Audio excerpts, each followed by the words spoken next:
paghahanda ng Philippine National Police sa pagdating ng Bagyong Uwan na inaasahang tatama sa ilang bahagi ng bansa. Ayon kay Acting Chief PNP Police Lieutenant General Jose Melencio Sr. Tatis Jr., inatasan niya ang lahat ng Regional Director na i-activate ang Disaster Response Plan at tiyaking handa ang mga tauhan sa kanilang lugar.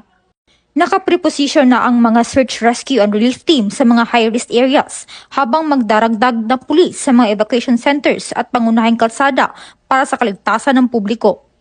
Mahigpit ang koordinasyon ng PNP sa NDRRMC, AFP, Coast Guard, DSWD, DOTR at mga LGU para sa mabilis na pagtugon sa oras ng sakuna.